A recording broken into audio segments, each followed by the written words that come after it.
Hello.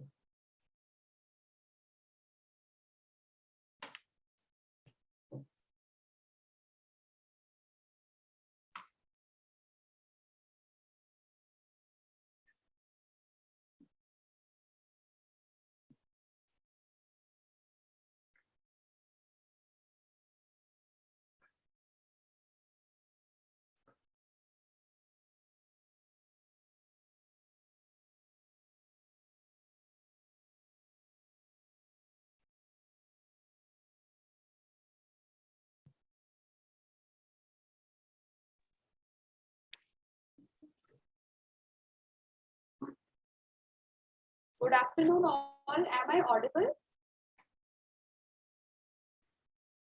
Yeah, yes, Garima. Good afternoon. I would like to welcome our chief guest, Brigadier Ajit Srivastav ji, and I would also like to welcome all our three judges, Mr. Jagjot Singh, Mr. Mihir Karkare, and Dr. Abha Jha, ma'am. Madam and sir, we are going to start shortly.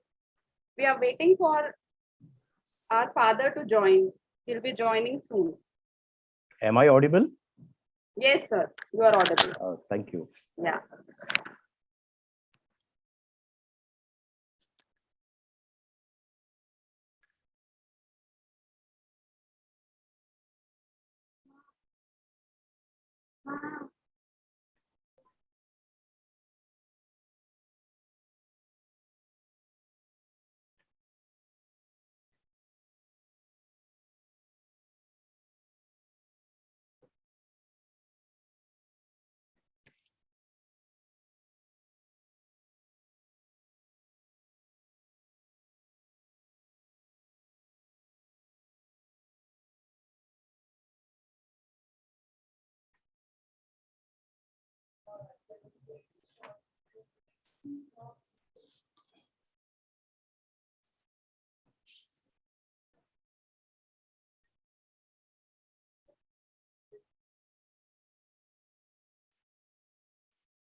issues, depth, form perspectives, a skill he himself uses every day. A very good afternoon to one and all. The finale, I would like to applaud the participants for a compelling set of debates on CRMD. The set of participants who indeed let us to contemplate interest aspects of the topic. However, after rigorous rounds, we have 12 deserving teams who have taken part for the rest. Team 03 and CD19. I would also like to take a moment to thank our enthusiastic attendees who hope to see the same spirit in our grand finale. Welcome each and all for the finale of CRMD 2021. Time for debate and time for contestants. There's a time for advocacy and a time for first principles. And I believe this time calls for a debate. A very warm welcome to our director, Reverend Father Valentin D'Souza, principal, Dr. Srija Unnikrishnan, the judges, the finalists, and members of the faculty and staff and our. We feel honored to have among us a chief guest, Lieutenant Brigadier Ajit Srivastav. Brigadier Ajit Srivastav joined the Indian Army in 1974 and was commissioned as second lieutenant in the Corps of Engineers in December 1975 after completing the then 2 years training at Indian Military Academy. He was selected by the Army to do civil engineering from College of Military Engineering, Pune, PG Lectures and PG Diploma in Computer Application in course. He retired on 30th April 2011 after completing 38 years in his 30 years career. He has served at every border of the country and is now president of Purvi Sainak Seva Parishad of Mumbai. He loves nurturing his hobbies of painting, woodwork, and traveling and social work. We are truly blessed to have him with your caliber and experience as the chief guest for CRMD. We now welcome our esteemed panel of judges. The first judge for today is Dr. Abaja. She has been associated with the annual debate of FRCRC since 2008 and has seen it evolve from an interesting and passionate interaction between the teams of the local engineering colleges to an all-India debate. For taking time out from busy schedule and being part of this event. Our next judge is Mr. Jagjot Singh. He is a businessman by profession. He has graduated from Thakur College of Engineering and Tech in 2009. He has participated in earlier editions of CRMD, where he was a winner and also was awarded the best speaker for 4 consecutive years. He has had a very close relationship with the institute and its professors and students over the years and takes great pride and pleasure in being associated with this. Overjoyed to have you with us today, sir. And he's an act of the CRC and has fully computer engineering. Also been part of the CRC debate team in his final year. CRMD has a special place in his heart. He believes that the debating skills he developed during those days have served as a strong underpinning in his life and career. We feel highly obliged that you are here, sir. Now, my lovely audience, I'm sure you're as excited as I am, so kindly brace yourselves for the last and final round of CRMD 2021. I now hand it over to the moderator, Ishan Lumba, to take over from here. Am I audible and visible? Yes. Yeah, okay. Good afternoon, the honorable chief guest, the judges, the adjudicator, and the finalists for today's debate, Team CMD03 and Team CMD19. Before we start our debate today, please set your handphone or any devices that may disturb our debate today to the silent mode. Okay, so I'd request all the participants to please switch on their cameras and just give me a quick mic test by saying your name and your team code. So starting with side proposition. Athirat Anand, CMD 19, Speaker 1. Am I audible and visible? Yeah, go ahead. Okay. Speaker 2. Hi. Chahana Charles, CMD 19, Speaker 2. Am I audible as well as visible? Yes. Thank you. Side opposition. CMD 03, Speaker 1. Speaker 2. Speaker 2. Okay, thank you. Okay, now this debate will come to order. So before I read the motion today, I'll give you a context for the same. On the eve of independence, a debate regarding the future vision of development erupted among Indian leaders of the freedom struggle. Gandhi believed in a rural India that would go back to its roots for a village-centric development model for the harmonious progress of the Indian society. Dr. Babasaheb Ambedkar, on the other hand, believed Indian villages to be the cesspool of the caste system and patriarchy that held back India's progress. He posted that only by complete annihilation of rural India and pursuit of a free and open urban society can equality be truly achieved in free India. So now keeping this in mind, I will now read out the motion. This House, being the Assembly of 1947, decides to pursue Ambedkar's vision of a complete urban model of Indian development via elimination of the rural society order and pursuit of urban systems of progress.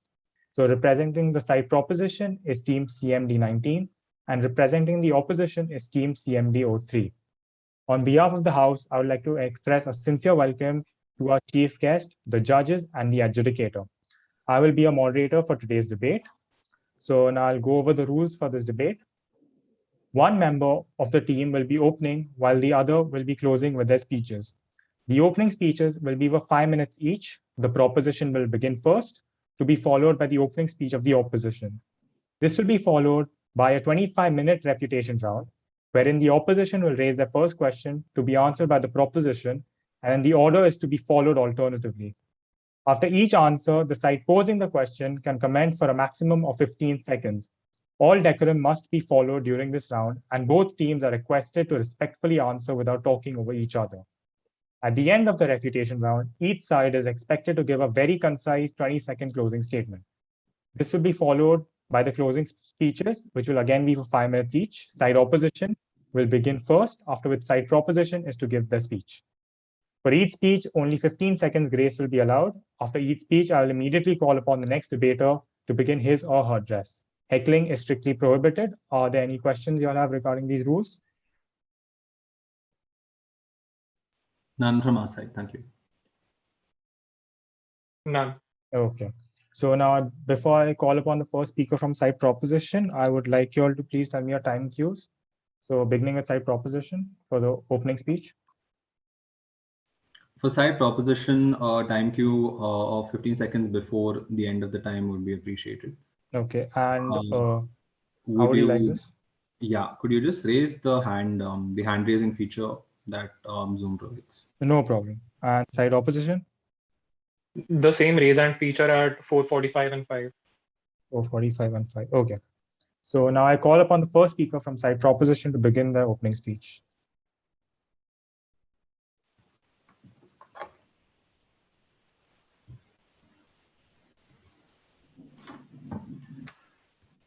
A very good afternoon to the chief guest, esteemed judges, and my fellow debaters.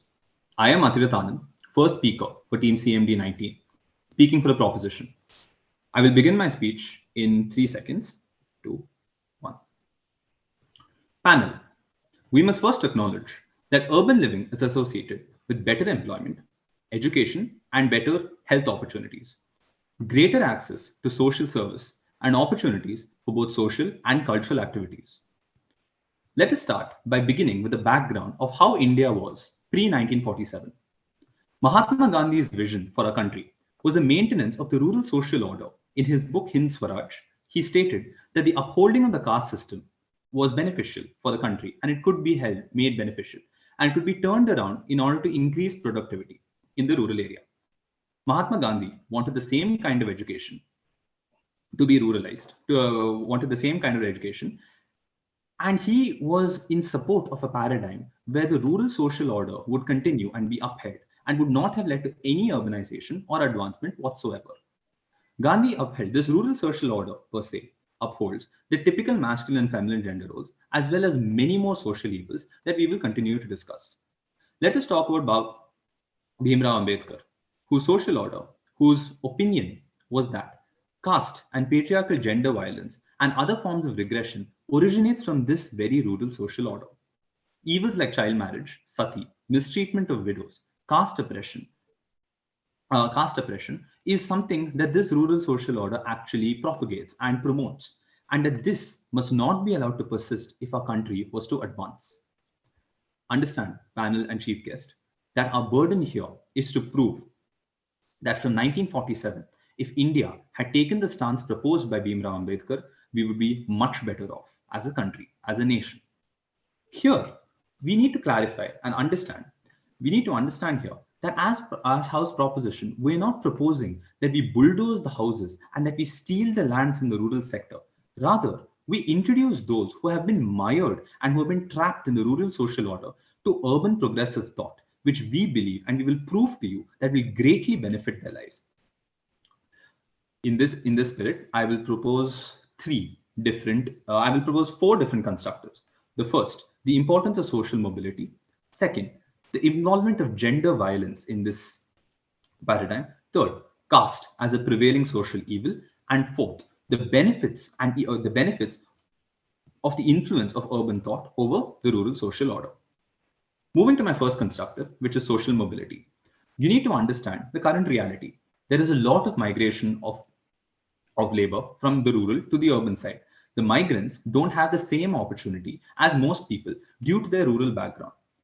Understand that urbanization involving this urban thought in the rural social order would have over the rural social order in the rural areas would have ensured that cities like Bombay and Delhi would actually be the norm, would actually be the intellectual norm, the intellectual as well as the skill-based norm of most people. Secondly, I take you to gender violence. Understand, panel, the sad reality that we're living in. Lack of education, lack of progressive thought leads to the upholding of barbaric practices of marrying women at a young age to prevent any aspiration outside their assigned gender role. Traditional gender roles are the inherent fabric of villages. Understand that in the last week alone, we have had at least 15 cases of brutal sexual violence due to this prevailing mentality. Migrants from rural to urban area will embody this mentality and are statistically proven to be the perpetrators of this violence in more often than not cases. Finally, at this point, panel, I would like to clarify. We aren't saying that there is absolutely no crime and there is no caste/gender-based violence in urbanized scenarios. What we're saying here is that the rural social order is a hotspot of this kind of mentality, and the degree of issues stemming from this mentality are significantly larger than those found in a place espousing urban thought. Here, I'd like to bring to you the benefits of the influence of urban thought over rural social order. Education. Ambedkar was a pioneer of education in India, and he felt that education was what would emancipate the oppressed portion of society, such as women and Dalits.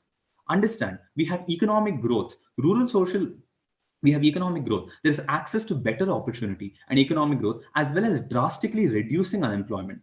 Progressive development. You are teaching people about better healthcare and medicines. Hospitals and healthcare is something that is looked down by villagers. Urbanization and education comes along.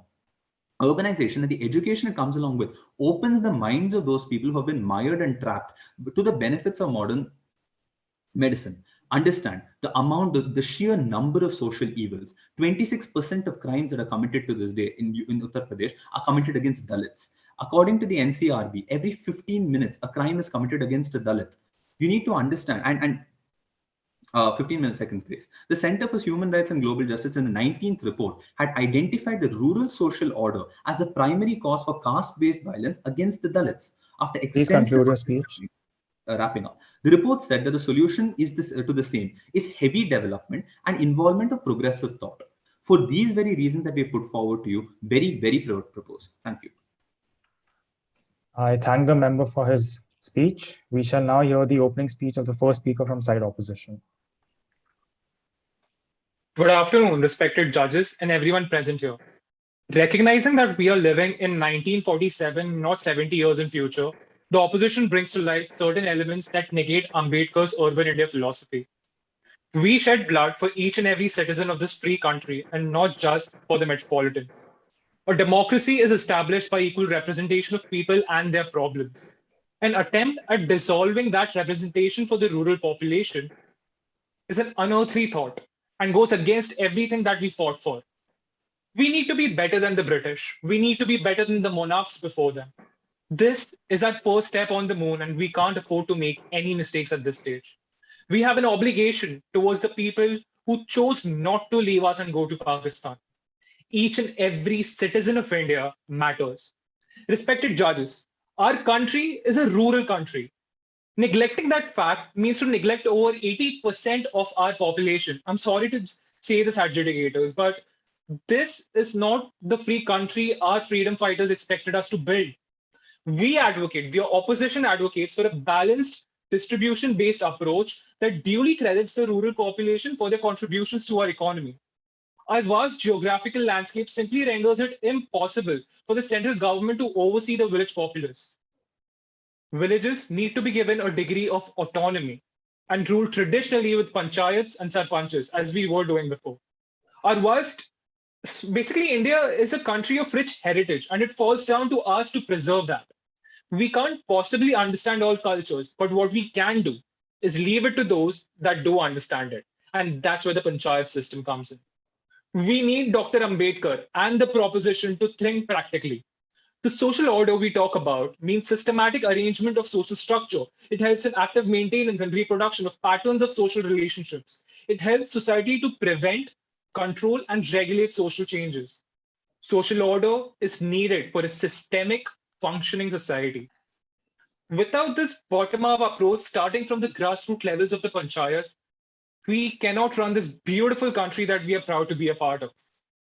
The proposition preaches that it fights to reach economic goals, but our villages need to fight for survival.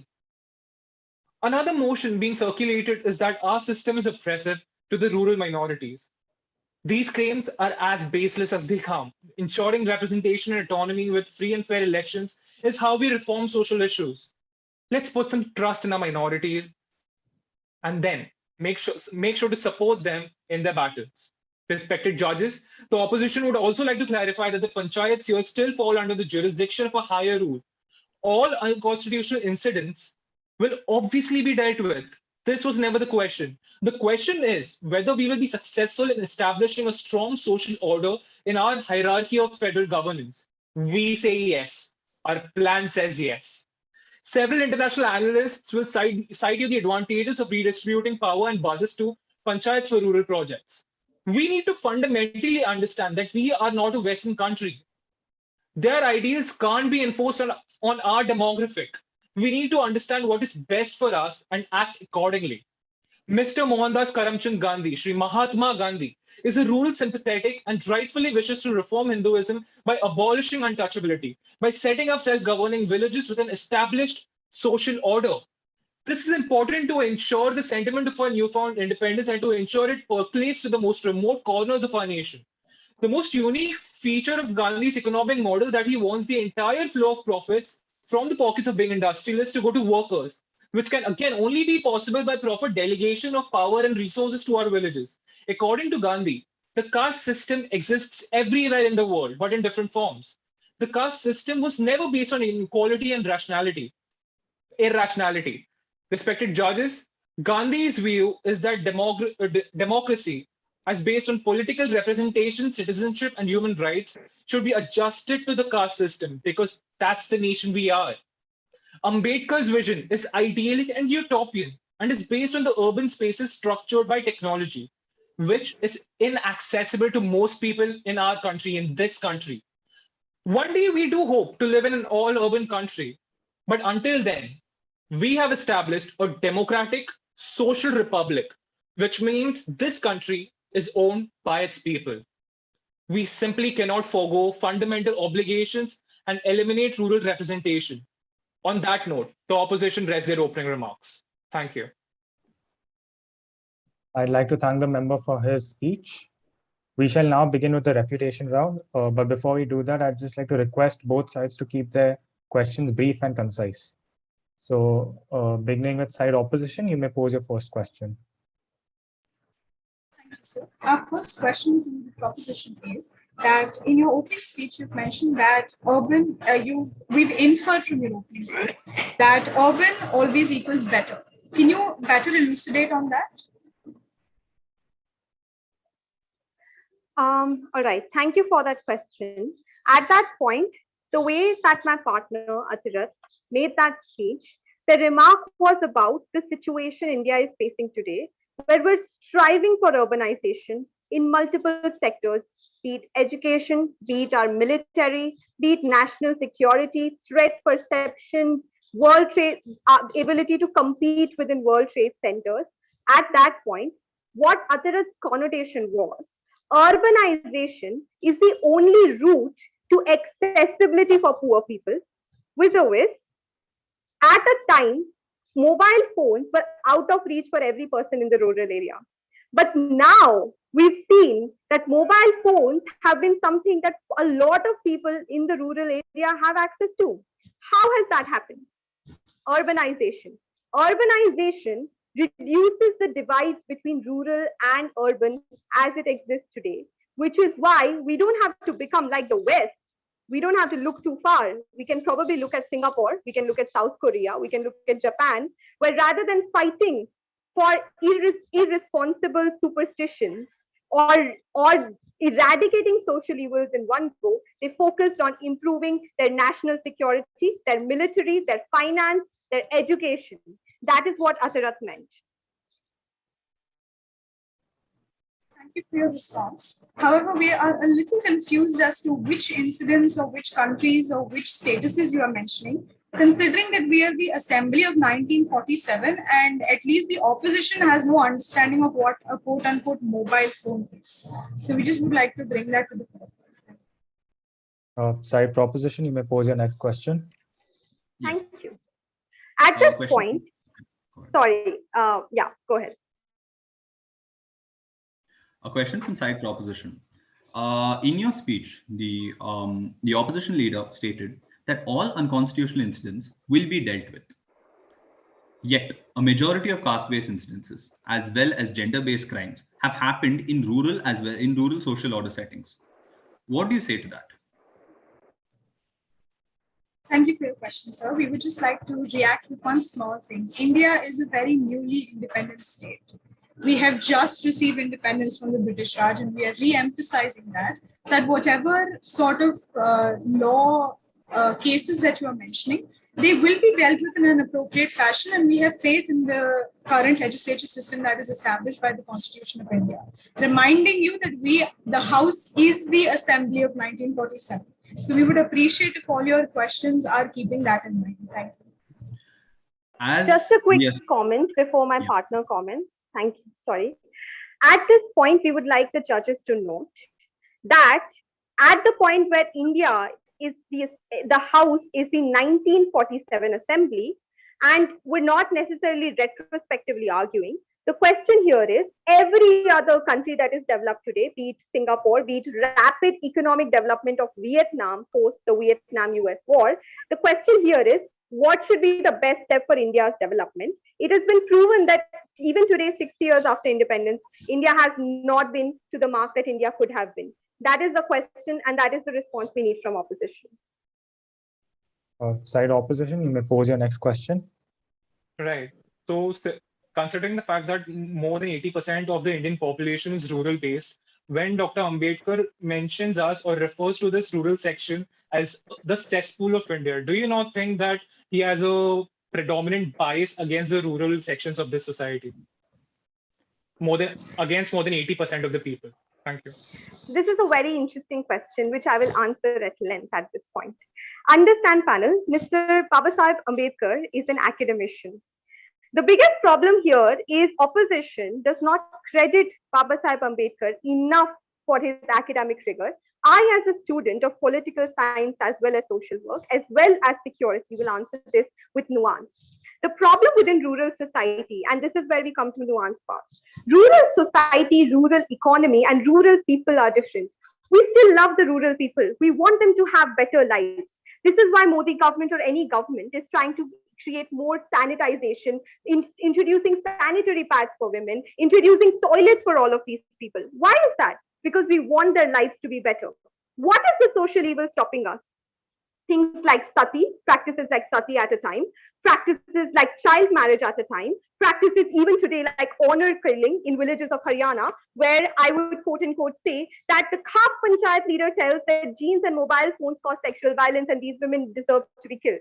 But they say that women don't need to study. The rural social idea and the rural social order enforces traditional gender roles where women and men have diversified roles. This rural social order is outdated for Indians itself, which is why at 1947, if it pushed forth a progressive idea and outlook, this wouldn't have been biased. This would have been foresight, which we lacked at that time. Commenting on what the proposition just said, we do not recognize the Modi government that they mentioned. Apart from that, when it comes to Dr. Ambedkar, we do recognize all his contributions to this country. We recognize him as the father of our constitution. But we have to make a line where we decide how far can respect for the father of our constitution can take us. We need to realize what's good and bad beyond the individual. And that's where we draw the line. We have other prominent people supporting a different system of our democracy. This is a socialist republic country, and we need to adhere to our own principles. Thank you. Side proposition, you may pose your next question. Opposition.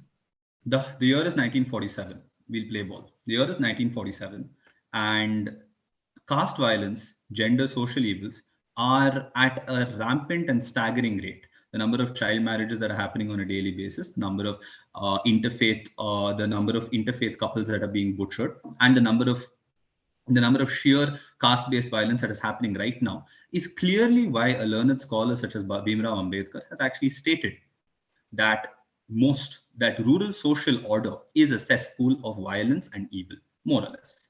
Therefore, I ask you this question: in this very current scenario, how would education, how would teaching them, how would better healthcare, how would better outreach and better training them based on their skills, skill-based training, be detrimental to the life of those people living under the yoke of the rural social order?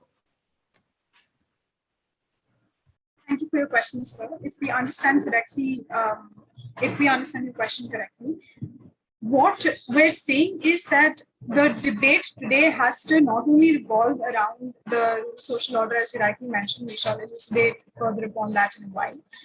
Another thing is that what we're trying to say is that when Gandhi says that village is some sort of a backbone of this nation, you cannot separate that, because the year is again still 1947.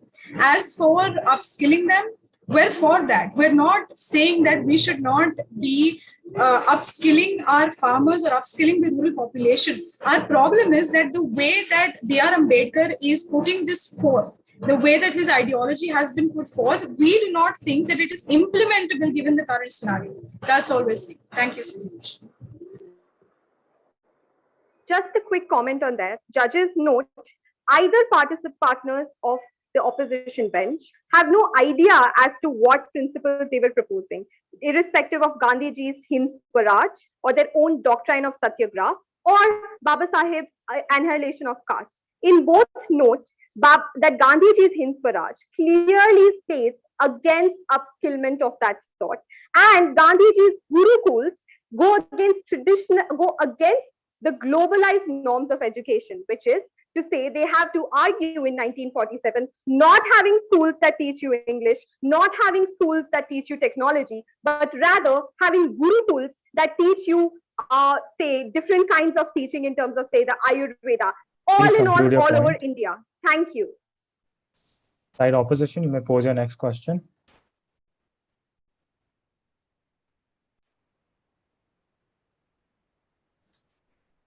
Right.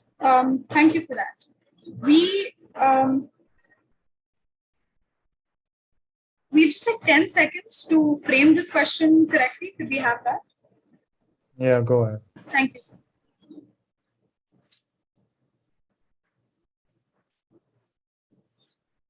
Right. Ma'am, if I'm not mistaken, you mentioned certain points about about Gurukul teaching, right? If I'm not mistaken.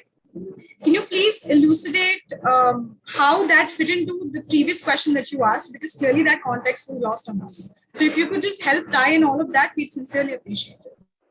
Thank you for that question. Judges, you can already see that within the refutation round, opposition is faltering. This is the reason why research is so important. The first speaker, and this is where they don't have cohesiveness between partners. The first speaker said, Gandhian model of economics and education. Gandhian model of economics is directly tied down to its education policy, which is why Gandhi's model of economics was also about defunding the way we educate our students today, right? At that point, this ties down to the fact that the social order that Gandhiji claimed for necessarily could not be picked and chosen out of the economic and education model.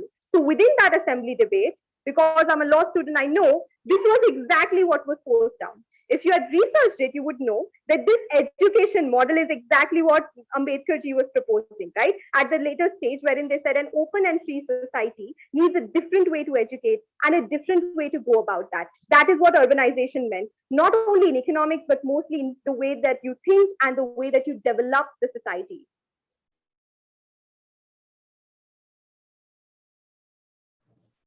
We just like to comment that we understand that you're extremely passionate about what you're studying, but we'd appreciate if you don't bring that up over and over again, since we must, in debate, choose rational logic over emotional attachments. Thank you. Side proposition, you may pose your next question.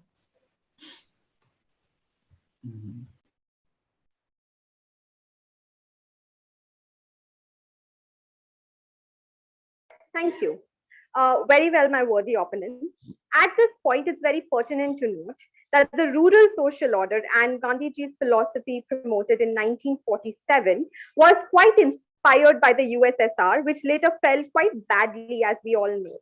At that point, the same social order also incorporates lacking any funding to the military, because Gandhiji thought that kind of funding and that aspect of the country as unimportant. In the world today where China's aggression exists, or any world where threat perception would exist, even in 1947, where we had all these threats, lack of any military spending or deprioritizing security would be the world that you are proposing. Please engage. So it is obvious that a few logical fallacies were made by the proposition despite of the background being a law student. The major point to focus on here is that, as they mentioned, and as we agree, that Gandhi's economic model proposed a Gurukul version of education. But how is that relevant? Gurukuls are basically, it's a school. They are trying to involve another narrative into the economic decisions of a country. Upskilling a population, industrialization has no relevance with the existence of Gurukuls in general. So yeah, that's the point that we would like to make for this question. Thank you. Sorry, just a quick comment on the same. Judges note the question was asked about military spending and security in India's international position as a military power or a nation that can secure itself. The reason why opposition can't answer this question is because they do not have a satisfying answer enough, because they lack the understanding that this is what the rural social order would lead to, and lack of urbanization and development would lead to. Side opposition, you may pose your next question. Very basic question. I'm really sorry. How much time is left for the refutation round, if I may ask? 12 minutes. Okay. Side opposition, go ahead. Thank you, sir. Since the proposition believes that we're neither well-researched, nor do we have a law degree, nor are we familiar with the space, could you please explain to us how and why, quite honestly, if India has been a free country since 1945, and ever since that, we've still had the rural social order established within the country. Why do you think just by the British Raj exiting and us being a free nation, why hasn't that been able to be established yet? Why do you think that even despite it being the big bad wolf in our scenario, why has it not yet been abolished? While B.R. Ambedkar is the law minister, he has the power to bring up such a bill. Why hasn't he done that yet? All right. Thank you so much for that question. Before that, moderators, I would just like to say I would not like any personal comments made by me. I apologize if they don't want me to bring up any other information than necessary, but I'll ask them to just maintain a professional. Both sides to please not make any personal comments. Sure. At this point, I would start my answer. Now, judges note that this is a very pertinent answer from our side at this point. It is important to notice at that point that when India was liberated in 1947, and the reason why we're having this debate today, I would like to differ a little from opposition here, is that we have the idea of hindsight, what has happened till then, right? So even if this is the assembly there, the kind of question they asked me, they assumed that why has nothing changed today?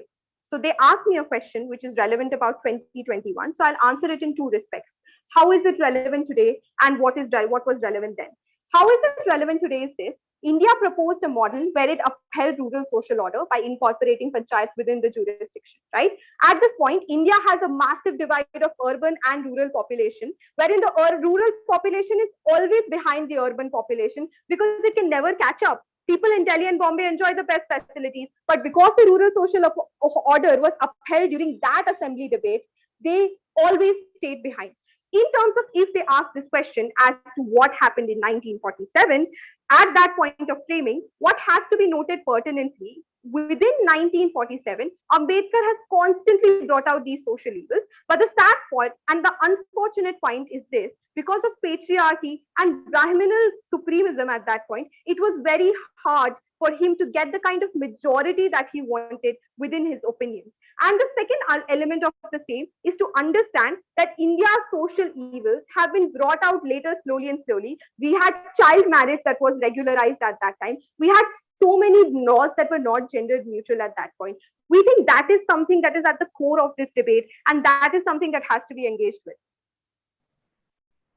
Just a quick comment. It's becoming increasingly obvious that the opposition and the proposition within this debate are living within clearly separate eras. When we reiterate that we are the Assembly of 1947, we are establishing the fact that we do not have the power of hindsight, we do not have the power of retrospect, we are not even considering anything that has happened after 1947. And I would urge the judges to ensure that they keep this small fact in mind while they preside over this debate. Thank you. Side for opposition, you may ask your next question.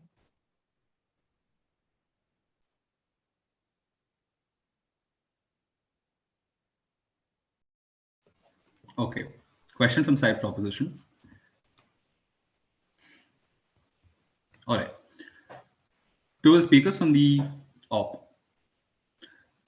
It is 1947, as you keep finding it pertinent to remind us.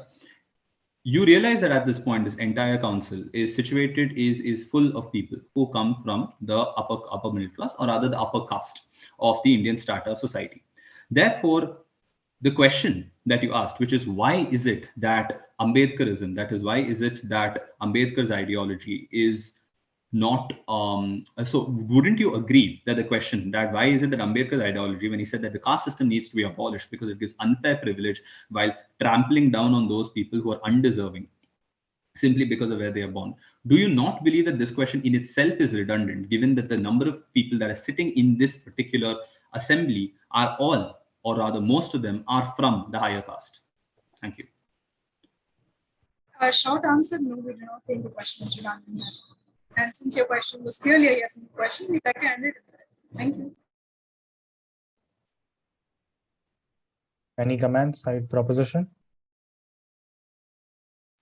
With this understanding that side proposition agrees that the reason that Ambedkar philosophy has not been implemented is not because of impracticality, not because of the fact that there is no, it is idealistic, it is true. It is because of the fact that the policy makers will themselves find themselves at a disadvantage. They will lose their caste privilege. They will lose the privileges that have been bestowed upon them by this rural social order.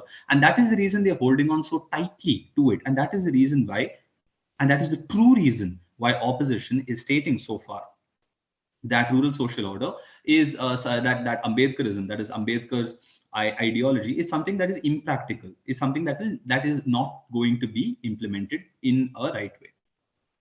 Would just like to bring the comment, the judge's attention to this. Thank you. Yeah, we're almost at the end of our refutation round, so I request you all to please keep your question and answers very brief. So, side opposition, you may go ahead with your last question. Since we're fundamentally debating whether or not the caste system is natural or not, which was very well refuted by you guys at the start of this debate itself, could you provide answers as to why you think that Ambedkarism is not being accepted because of the fact that we have more upper caste people as opposed to its impracticality? Because we have arguments that we will further elucidate within our closing speeches as to why it's more impractical than having less of votes, so to speak, within the assembly. Can you help us with that, please? Indeed, I'd be very interested to hear these arguments, these new arguments that you're planning on making, that you haven't made so far as to the impracticality of Ambedkarism in your closing speech. But I would like to bring forward right now that policymakers are the ones that actually pass the laws. It is the policymakers, and when you understand that there are laws that are going to remove the privilege of the majority of policymakers, the majority of those in power, you will understand that these laws are not going to be passed, and there will be people always like the members of side opposition who will carry this line of thought, saying that it is too idealistic, it is too utopian, when in reality it is a privilege that they do not want to give, but it's a privilege that they must necessarily give for the advancement of the people of our country, something that they refuse to acknowledge to this point. Shahana, I'd like you to add your own point to this answer. Please keep your points very concise. Sure, I'll just add one small comment to this. It's very interesting to know at this point that the major harm to our case is practicality of the same. Whereas no argument has been put forth in their first speech, they're not allowed to put any new things in the closing speech, which I'd like to put forth to the judges. But to answer that question in that point and adding to whatever Atirat said, at this point, it's important to notice that the practicality of the same has to be in question with things that were in tandem at that time. We had countries like the US, we had countries like France, we had countries like even Singapore. At that point, we were rapidly trying to revive their economy. We even had Japan, who was devastated after World War II. So there were multiple examples to see the practicality of urbanization and development. Thank you. Side opposition, any comments? No, sir, we're pretty satisfied with that answer. It's very comprehensive. Thank you. Side proposition, you may go ahead with your last question. My question is going to be very simple, and it's a very pertinent question at this point. My question to them is, where would you see the rural society's future better as you are in 1947? When you're in the assembly of 1947, sitting in an AC hall in suits, where the rural society, as you are aware of, has a different social order, how many women or people from rural societies were even present in the 1947 assembly? Please answer that. It's an interesting point that you bring up, and I think it would have been self-explanatory since we are in the assembly of 1947. I believe you would have an answer to that anyway. Thank you. Side proposition, any comments? Simple comment to this answer, this revelation that we seem to have come to, is that no member from the rural background, no member who's suffering from the rural background in the year 1947, which is where we are right now, is present at this assembly. The policymakers lack representation, and that is something that opposition has been claiming to this very point, which is that the rights of the minorities need to be taken care of, the rights of the rural, but that is not true. Because the people who are making these policies, writing these policies, are the ones who are at the top, the ones that are at the top of the caste system. Please and this in your itself point. is evident. Yeah. Done. So this in itself is evident of the fact that Side opposition's entire case has just fallen flat. Thank you. With this, we are at the end of the refutation round. Now I request one speaker from each side to give a very concise 20-second closing statement. So I'd like to begin with side proposition. Shana, I think you can take this. Am I audible? Yeah, go ahead. Thank you. At this point, judges, in our concluding statement, we'd like to point out during this refutation round, as we've all noticed, it's been quite unproductive from side opposition. As we know, there is no new matter can be included in their closing speech. They have not responded with the idea of gender patriarchy, caste-based violence, with recorded incidents within 1947 itself, with all the atrocities that have been committed at that time. We have not heard any engagement of how economics and development itself would be better, how institutions like military or education would be on par with modern economy, and how in 1947 we can make sure India is a global competitor, or rather a rural economy that is way behind the metric at any time. We need answers from opposition or clarifications on how on all these four fronts they're able to take this debate and say why this is a smarter foreign policy, smarter policy Please decision conclude your for point. India. Sorry, a smarter policy decision for India. Thank you. Side opposition. So in this refutation round, one thing is pretty much obvious. The proposition made most of our arguments for us.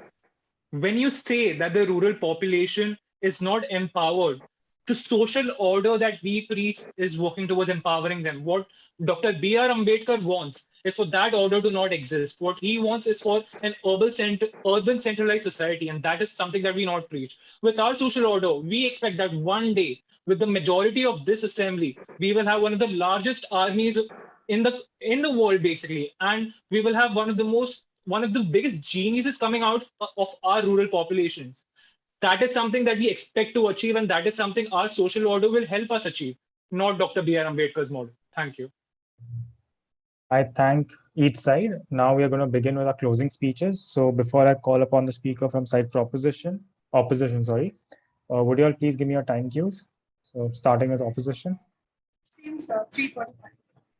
3:45 and 4:45 and 5. My bad. 4:45 and 5, and they use the raise hand option. Yes. Okay. And side proposition. The same. Okay. So now I call upon the speaker from side opposition to begin with the closing speech. Thank you, sir.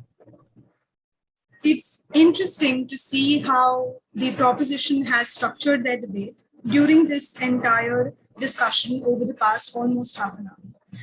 Our problem does not stem from the fact that we are trying to have that they were trying to find middle ground between two very opposing ideologies, Gandhism and Ambedkarism. Our problem is that, and now I paraphrase from what our first speaker from the proposition has said, the strategy essentially places an obligation on the state. By the strategy, I am referring to Dr. B.R. Ambedkar's vision. It essentially sort of places an obligation on the state to plan the economic life of the people and what sort of life they would lead and the highest point of productivity without closing every avenue. This is what essentially urbanization is, what side opposition has understood it to be. Another issue that we've been speaking about is Gandhi and his adherence to the caste system and how that's problematic. Gandhi is a rural romantic and a crypto-anarchist that rightfully wishes to reform India and seeks to eradicate untouchability by setting up self-governing villages. That's the point of this. Even their point of Gurukuls, the idea behind this is to ensure that India is first, every corner of India is acquainted with India's history before it learns the ways of the West. Gandhi has time and time again ensured that within his speeches, within his writing, within whatever form he can use to get through to the public, he has mentioned that he is in favor of the living wage system to secure casting systems and social cohesion to prevent economic competition. Let me come back to something that we mentioned in our opening speech. My partner accurately mentioned that Gandhi sees the caste system as a social blueprint of this nation, which is a fact. It does occur naturally within nature, albeit in different forms. Gandhi essentially understands that the international modes of mass production and large-scale productions has been outsting the age-old indigenous villages techniques that are ultimately going to lead to unemployment as laziness, as again previously mentioned by us in our opening speeches. Another important factor that we've tried to elucidate upon, without having any personal insults come our way, is that the most unique feature of Gandhi's economic model was to run the entire flow of profits from the pockets of big industrialists to the workers. Now, when the proposition is facing us with questions like military and gender and caste-based violence, these are things that you would be expecting, that you should genuinely be expecting when a nation that has been so strifed with war for over 200 years has finally attained partition in some format. During the partition itself, as again we mentioned in our opening speeches, we have had divisions right there. Within the partition, there were divisions wherein we've had the agrarian economy be supported within the national state of India. When we're talking about things like khadi, again, as mentioned in our opening speeches, we are trying to emphasize on why we must include the caste system and, of course, the rural India, which is working in villages, which is living in villages, which understands villages much, much better than, as my proposition has mentioned, people sitting in suits in an air-conditioned room. The only difference is that we empathize with them. Gandhi has always empathized with them. And if this question is coming about practicality, there's a reason why that is coming in. Are we genuinely going to sit here and be expecting our farmers to immediately let go of all of their principles, let go of their understanding of a panchayat, understanding of a gurukul, understanding of how India is functioning in whatever capacity they understand, and expect them to just take up this Ambedkar ideology of urbanization? That is the impracticality we mentioned multiple times, be that during the refutation round within the first few questions itself or during our opening speech. We are bringing in no new points, and we are not even deviating from what we've said before. We are just trying to reiterate it in a fashion because this seems like the only place where the proposition would listen to us, keeping their biases aside. Another thing is, in Gandhi's earlier writings, as rightly mentioned by our proposition, he defended untouchability as a necessary institution, which is something that you genuinely cannot separate from rural social order. And that is what we're trying to bring to the forefront again. And this entire debate is just boiling down to how we are looking at India from a very utopian perspective when it comes to Ambedkarism. This sort of radical approach to urbanization will not work in rural India because rural India is 80% of India. And these policy makers that you are not on the same page with, they are making sure that these people are included within their legislation and they have a space within free India as well. Thank you. I'd like to thank the member for her speech. Now I would request side opposition to begin with the closing speech. Side proposition, my ma'am.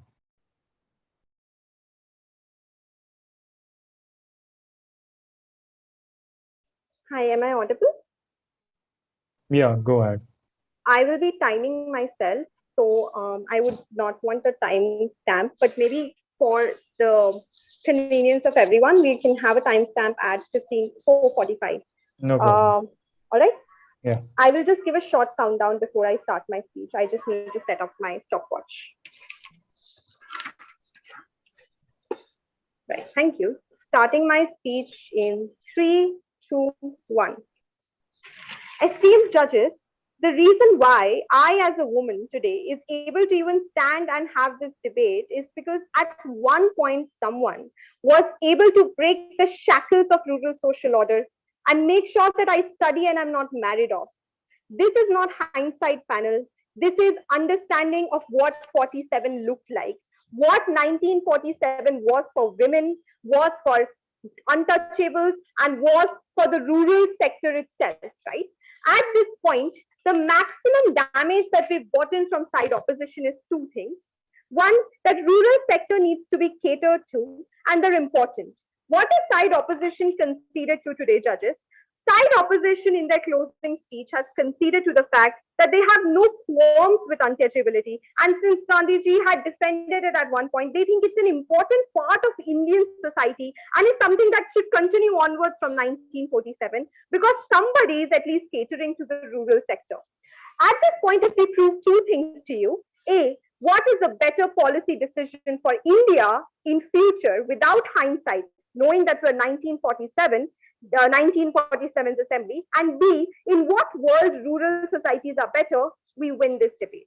Let's start with solving the first question. Notice how opposition had no answers for gender patriarchy, no answers for indigenous village or of like social evils, because they cannot ignore the fact that when you uphold rural social order, the question is not protecting rural social order. If you look at the motion again, the motion clearly says that rural social order has been found to lead to and become a cesspool of caste discrimination and patriarchy. At that point, equality is something you only get when you follow our motion. Gender patriarchy is something they have not reported to. When Khap Panchayats themselves are patriarchs to an extent, where their mentality is patriarchal, we don't see how this world is better for women, where they're treated as cattle, married off when they're merged well, and sworn off to their husbands, right? The questions like dowry, there are multiple Indian practices which are the root of social order.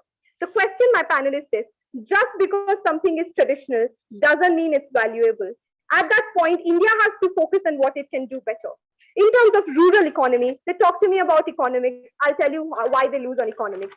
Indigenous practices and cottage industries were not failing because we deprioritized them. They failed because within the economic sphere, they lacked technological advancement and training, which they had to compete with products from the US, from the UK. At the point in 1947, when US and UK are already industrialized, if India stops its growth at that point, it loses out on any competency in the modern world, which Athira talks about.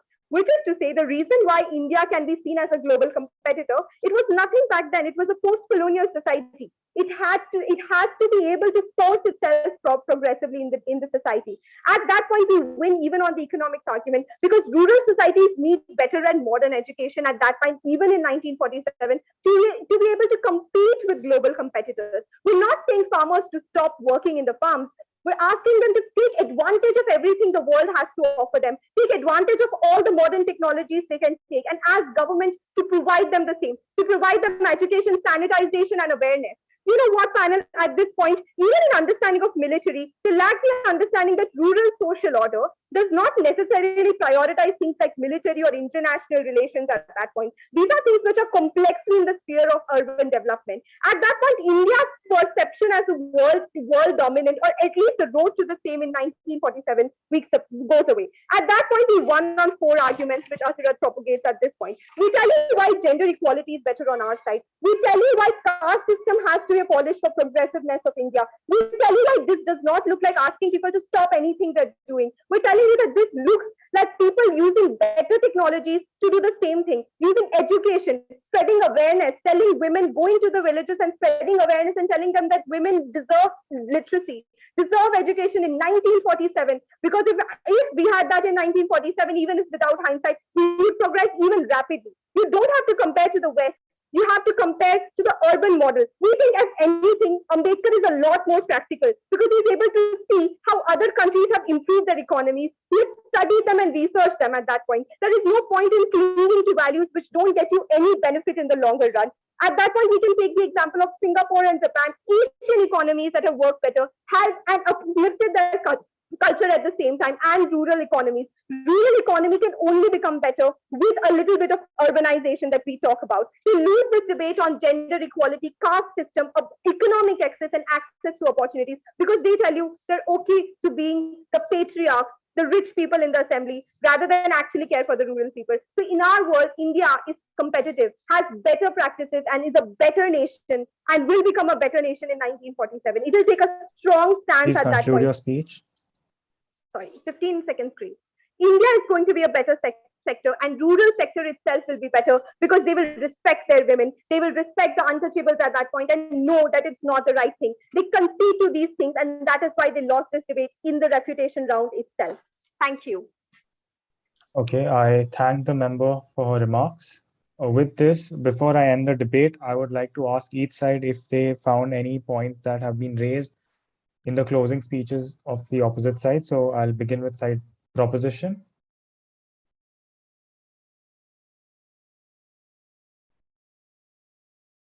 I'm sorry, can you repeat what Did you said? find any points that were brought up by side opposition in the closing speech, which were new?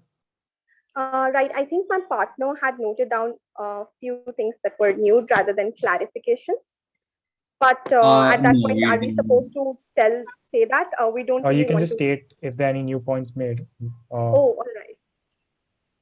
We thought that their economic analysis did not stem from the first speaker, which was considered in the refutation, as opposed to us that all of our points were introduced in our first speaker. That is all. Side opposition?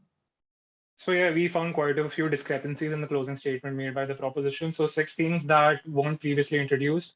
There was a point about cattle. There was a point about dowry, traditionality. Then there was an example of the US and the UK. Then they also discussed machines and tech advancements. And then they provided an option where where the government provides awareness campaigns. So all of these points, they were never mentioned before, and they just sprung up in the closing. Thank you. Okay. With this, we come to an end to the debate. I thank both the teams for their conduct today. And I'd like to hand over to Samuel. I apologize as I was suffering some network connections issue, weak network. We feel honored to have among us present here today on this joyous occasion our chief guest, retired Brigadier Ajit Srivastav. Brigadier Ajit Srivastav joined Indian Army in Jan 1974 and was commissioned as second lieutenant in the Corps of Engineers in December 1975 after completing the then 2 years training at Indian Military Academy. He was selected by the Army to do civil engineering from the College of Military Engineering, Pune, and later PG in Structures and PG Diploma in Computer Application, including a commando course. He retired on 30th April 2011 after completing 38 years in the Army. In his 38 years career, he has served at every Indian border and the area of the country and is now the president of Purvi Sainak Seva Parishad of Mumbai, Thane, and Konkan district. He simultaneously loves nurturing his hobbies of painting, woodwork, and traveling, and social work. We are truly blessed to have someone with your caliber and experience as the chief guest for CRMD. We now welcome our esteemed panel of judges. Our first judge for today is Dr. Abaja. She has been associated with the annual debate of FRCRC since 2008 and has seen it evolve from an interesting and passionate interaction between the teams of the local engineering colleges to an all India level debate. Thank you, madam, for taking time out from your busy schedule and being a part of this event. Our next judge is Mr. Jagjot Singh. He is a businessman by profession. He graduated from Thakur College of Engineering and Tech in 2009. He has participated in earlier editions of CRMD. He was a winner and also was awarded the best speaker for 4 consecutive years. He has a very close relationship with the institute and its professors and students over the years and takes great pride and pleasure in being associated with this debate every year. We are overjoyed to have you with us today, sir. And the third judge, we have Mr. Mihir Karkare. He is an alumni of Father CRC and has successfully completed computer engineering in the year 2007. He has also been part of the CRC debate team in his final year, so CRMD has a special place in his heart. He believes that the debating skills he developed during those days has served as a strong underpinning in his life and career. We feel highly obliged that you are with us today, sir. I now invite the adjudicator, Mr. Pura Bharadwaj, to give us a brief analysis of the CRMD finals. Thank you. First of all, I'd like to congratulate both teams for reaching the finals. This was a very engaging debate, to say the least, and I wish both teams all the best on the verdict. Of course, only one of you may win this debate, but it wasn't for, it was a close call for me. I think what this debate for me was about was the recognition that as the 1945 assembly, what would be the best way forward, right? Would it be the way that we have somewhat taken now, which is in the footsteps of Gandhi, or would it have been in Dr. Babasaheb Ambedkar's vision of a more urbanized India? Insofar as the nuances of debate go, I feel like from proposition, the case certainly is one where uh, you take into consideration ideas of other nations, right? So at the cusp of independence in India, certainly there was a negation of an undermining of rural tradition when it came to mostly countries that were appropriating a more communistic approach. And consequently, even India sort of mitigated that by assuming a more Fabian socialist approach, which we in India call a Nehruvian socialist approach. From side opposition, I think the case is simpler, and and it is more of a characterization case. And that case is one where you characterize the freedom struggle or the new India being synonymous with Gandhi, right? Where you say that, look, both in the assembly's vision and in the vision of India, really the India is synonymous with Gandhi. The masses as well as the assembly are largely influenced by Gandhi's opinions, and therefore it is evident that this new India will be one that will be Gandhi's India to begin with. There's also a larger conversation to be had in this debate about whether or not a negation of a social hierarchy, whether through caste or patriarchy, is the correct way to go, or whether it is the acceptance of these hierarchies and the slow changes in these hierarchy that necessarily lead to outcomes of more egalitarian society. Because outcomes from both ends should be a more egalitarian society, but it's the recognition on whether a negation is a more prudent way to go about it, or whether it is a sort of more slow burn approach where you accept that these are dominant paradigms within society and you change them from within. So without really talking about which characterizations I buy, I feel like this was a largely engaging debate, and I wish both teams all the best. Thanks a lot for an engaging debate. Thank you. Thank you. We request Dr. Abaja to now give us her insight on the debate.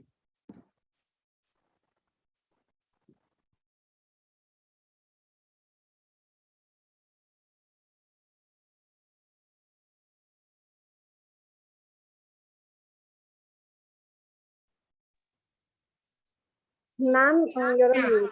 Yeah. Can you hear me? Okay. Good afternoon, everyone, participants, the teams, esteemed judges, the chief guest. It was a great pleasure coming back to this debate. Every year, I, associate myself with this debate, and it has been a wonderful experience today also. And regarding the teams, I would say both the teams had very balanced approach on the motion, and the way they put up valid points, it showed their great research and insight in the topic, and it was very balanced, as I said earlier. Only one or two points I have to make. I would like to talk about the body language. Okay, it is for both the teams. The way you use your hands, the expression on your face, although debate is something which has to have a very aggressive mode. It is not a group discussion, it is a debate. But then your body language should be such that it should show that you are absolutely in command of your emotions. You should not be over emotional or over excited. So I would like to point out that. Otherwise, I don't have much to speak on the performance and the arguments. It was a wonderful debate, very balanced approach. Again, I would point out, and I wish all the best to both the teams. That's it. Thank you, ma'am. I now invite Mr. Jagjot Singh to give us his opinions on the debate.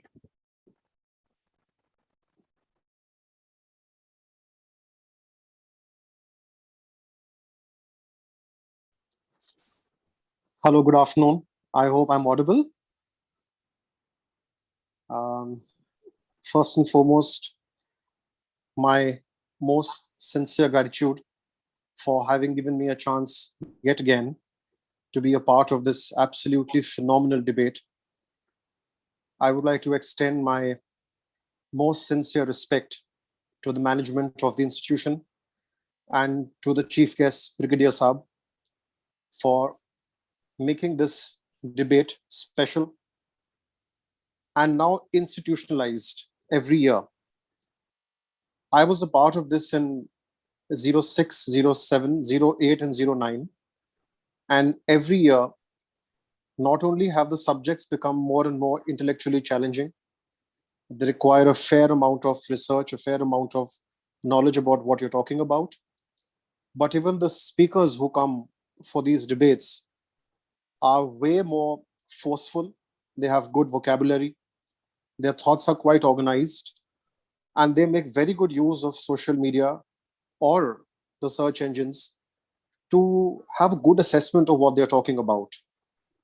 So my heartiest congratulations to all the participants, and more importantly to the Students' Council, who have brought about such subjects, who have selected teams, who give them these challenges, as a result of which the overall caliber of the debate seems to improve every year. I won't take too much time because I think it would be an honor for us to listen to the thoughts of Brigadier Saab and the other seniors who are a part of this this lovely function today.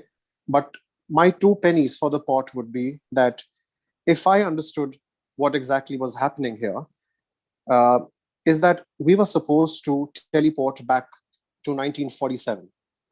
This is the time when India's poor. The world has been absolutely scorched by war.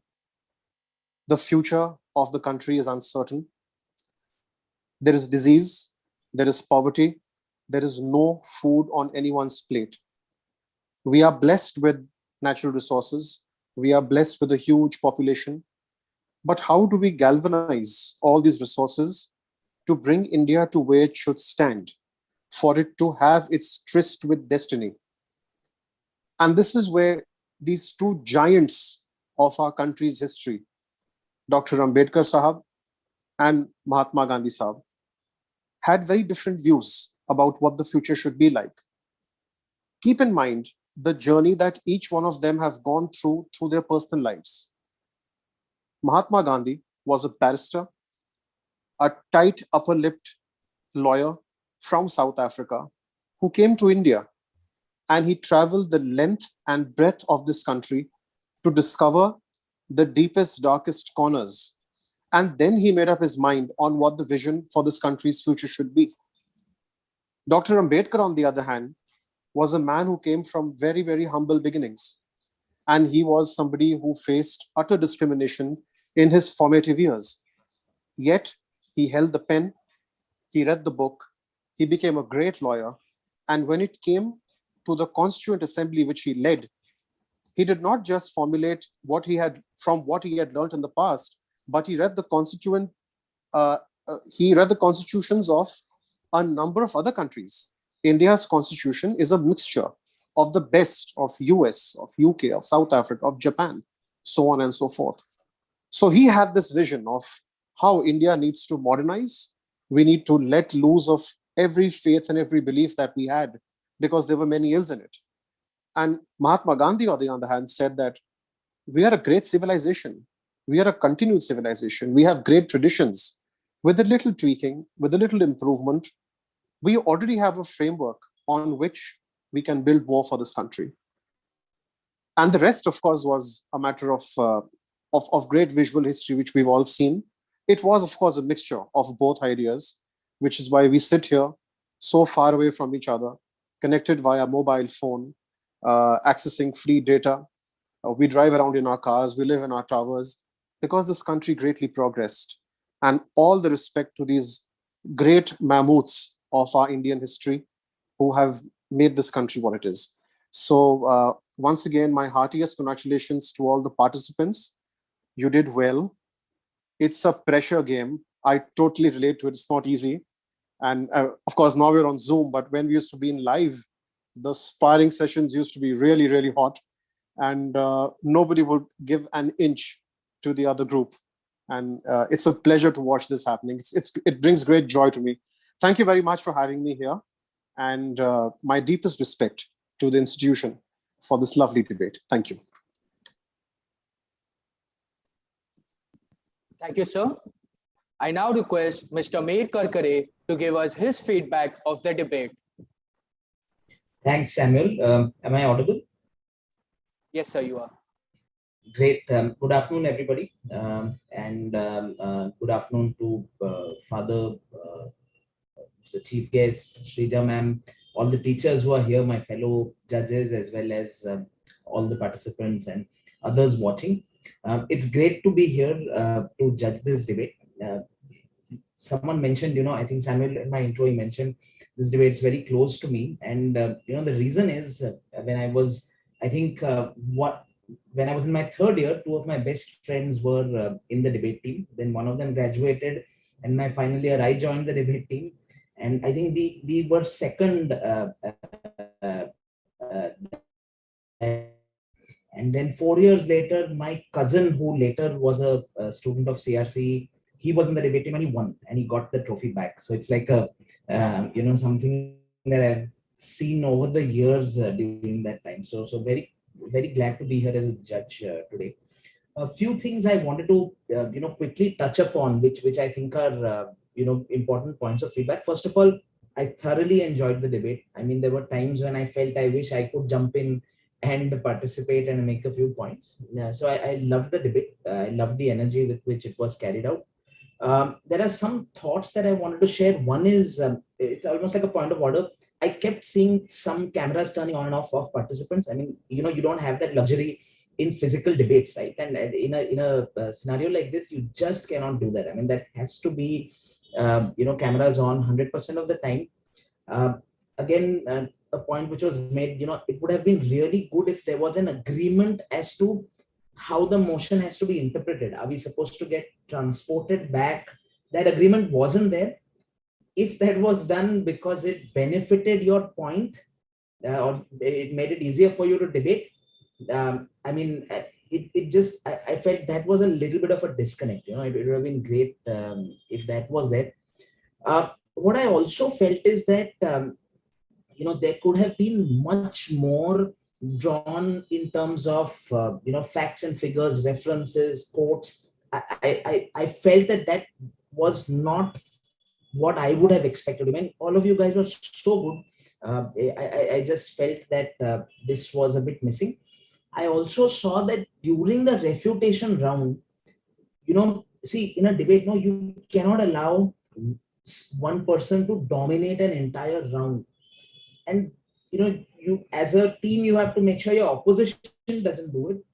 But you have to also make sure that you don't let your team member do it, no? Because it's a two-member team. One needs to see both members participating equally. So just these are some points. I thought that, the confidence with which the points were made, that really made things, edge of the seat. So I really loved that. Overall, I wish everybody all the very best. Thanks. Thank you, sir. It is my honor to invite our chief guest, Brigadier Ajit Srivastav, to address the audience.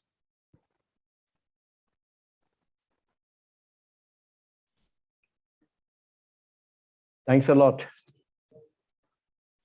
I myself am an engineer. Never ever I had heard of such an event being conducted by an engineering college. All these years, and that too amidst COVID-19, It clearly speaks of consistency and perseverance. Hats off to the college. Good afternoon, ladies and gentlemen. It's my privilege and honor to grace this momentous event, so well orchestrated by the college. It was a great experience for me too. Kudos to the organizers, to the judges, to the moderator, the winners, and to all the participants. Well, in the past 75 years, yes, we did progress, but in the recent times, we have accelerated, made a niche in the world. We are no longer the snake charmer's land, but a budding superpower. The villages too are on the road of improvement. Believe you me, way back in 76, I was there in Arunachal Pradesh where people were ill-clothed. Today, when I've been there recently, the people are educated and travel by air too. It's heartening to see that. We all who have to assist in achieving it, the way ahead. How? I will use a small simile.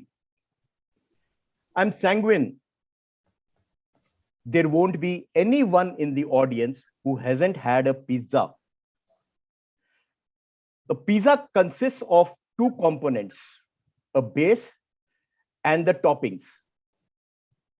The toppings like chili, jalapeno, onion, cheese, tomato, peas, etc., depending on one's choice.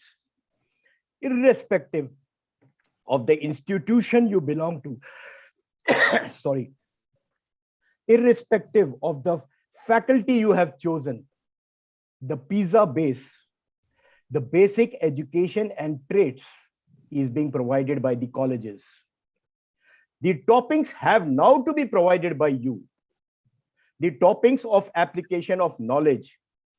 You earn respect from your juniors if you apply your knowledge rightly.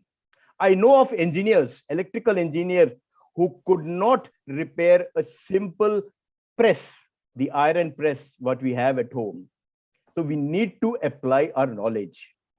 That is more important. The topping of doing one's job passionately. The topping of jalapeno, it is not liked by most. So your communication skills, your self-control, your body language should match the environment and the situation. The topping of professional integrity, the most important and is found wanting in most, need to avoid psychophancy. Stand by the truth. The topping of peace, create a team spirit and think alike is what is required today. The topping of cheese, continuity in a profession is essential. Don't get lured by petty cheese perks and become a jumping jack. The topping of being humble, let not the power go into your head. Be humble. The topping, last but not the least, the 3 Ds. Discipline, dedication, and devotion. Our great leaders, Mahatma Gandhi, Subhash Chandra Bose, Dr. B.R. Ambedkar, our President Abdul Kalam, the Tatas, the Dhirubhai Ambani, and our present Prime Minister possess these qualities, these toppings. Elphinstone Bridge was made by engineers. The world's highest statue was built by engineers. The highest railroad bridge in Jammu built by engineers. The speedway from Mumbai to Delhi connecting and reducing to 50% of the time by engineers. In whatever field you may be, in whatever role you may perform, plethora of scope exists to etch history in gold. So truly speaking, You are all the future of the country. It's you who need to maintain the new pace. It's you who are the booster power of future India. India is, I feel after these talks, is in a safer hands for a better future. Thank you so much. All the very success and Jai Hind.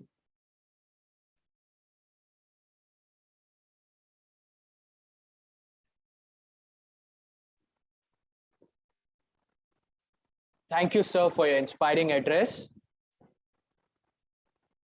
On behalf of everyone present, we would like to extend a big thank you to all our judges for being here and sharing their insights and expertise with us. In a debate, rather pull to pieces the arguments of thy antagonist than offer him any of thy own, for thus thou wilt fight him in his own country. A good speaker is one who not just puts forth his ideology successfully, but also listens to the opponent, and not with the intention of answering back, but with that of understanding his viewpoint. With this, I invite our Dean of Students Affairs, Dr. Deepak Bohir, to announce the best speaker for CRMD 2021. Good afternoon to everybody. First of all, let me thank our chief guest Ajit Singh Srivastav sir for praising our institute, and our institute will do the same. A good speaker is the one who will convince people, even though he is wrong, he will see to the thing that whatever he says is the right. And I hope same thing was done by best speaker of CRMD 2021. And she is none other than Chahana Charles. Chahana Charles. Congratulations to you, Chahana. Great. Thank you so much, sir. Thank you. Thank you, sir. Before we move on to the results, I'd like to talk about the adjudication process. Adjudicators must watch their debates objectively, putting aside their own views on the motion. They should be unbiased with an incredible amount of knowledge about the subject under debate, apart from having undoubted knowledge of the rules of debating. I now request our beloved principal, Dr. Srija Unnikrishnan, to announce the best adjudicator for CRMD 2021. Yeah, good evening, everybody. The best adjudicator for CRMD 21 is Purav Bharadwaj. Congratulations to Purav Bharadwaj.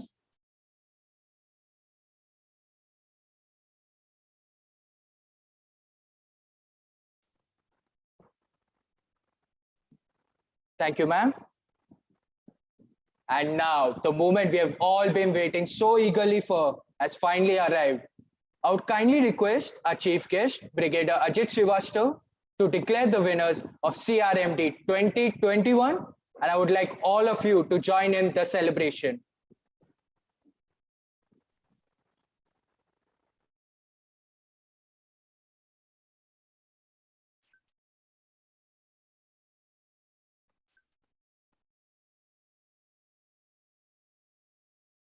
Runner-up for the Father Garcia Rodriguez Memorial Debate 2021 is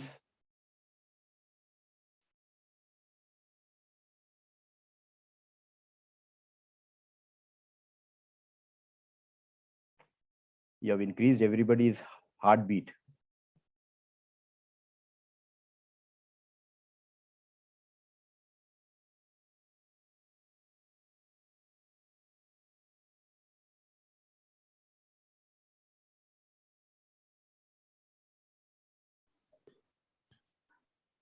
Excuse me, Shrija ma'am.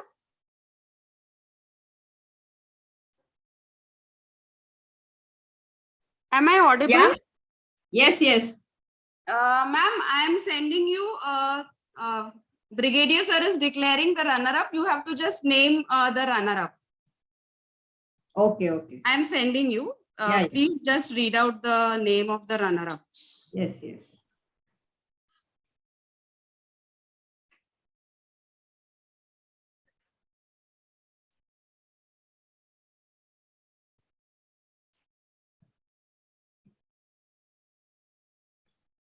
I think the pressure has already gone up, like Mr. Singh had said. The pressure was already there. Yes, the runner-up is CMD 19. So,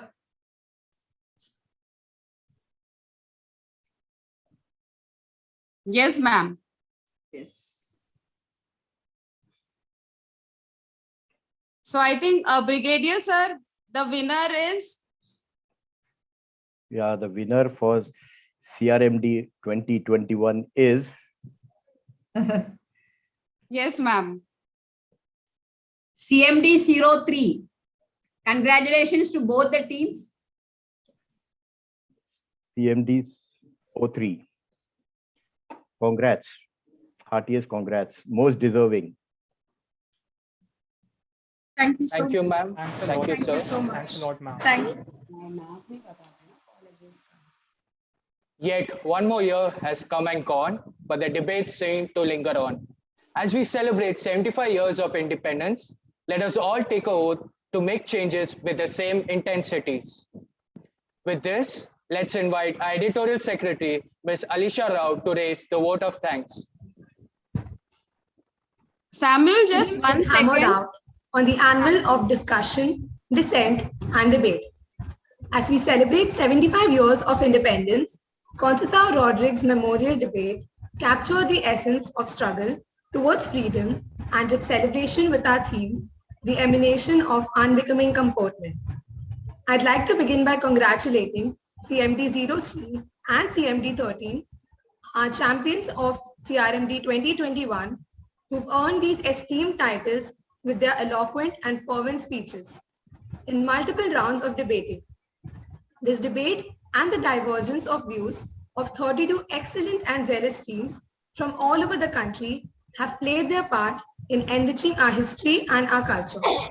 My heartiest congratulations to everyone who could make it to this event and witness the enlightenment that followed the words of these talented speakers. I extend my warmest and heartiest gratitude to our chief guest, Brigadier Ajit Srivastav, who graced our event with his presence. Thank you, Reverend Father Valerian D'Souza, and our beloved Principal, Dr. Srija Unnikrishnan, for always standing by us.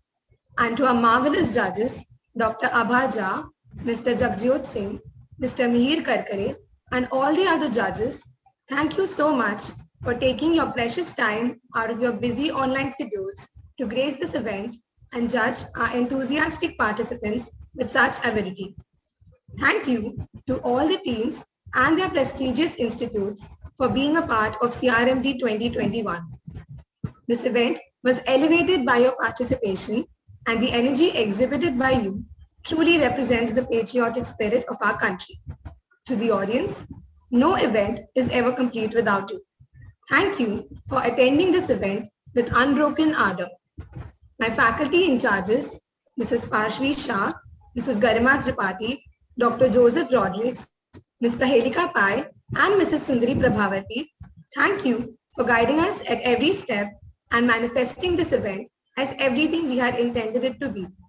All credit for the smooth and precise execution of the event goes to my team, Students' Council 2021-22, who worked tirelessly to accomplish our vision for it. We hope to continue and enrich the legacy of our college in the years to come. I now declare CRMD 2021 closed, hoping to see you all in CRMD 2022. Have a good day.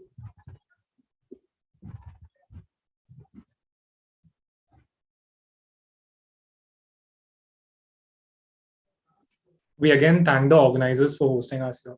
Much appreciated. Thank you. Thank you so much. Samuel, can you hear me? Yes, ma'am. I think everyone has left, I feel. Yes, ma'am. Actually, you're supposed to announce the name of college also. Which is the college who has won? NMIMS MPSTME. NMIMS, na? Ville Parle.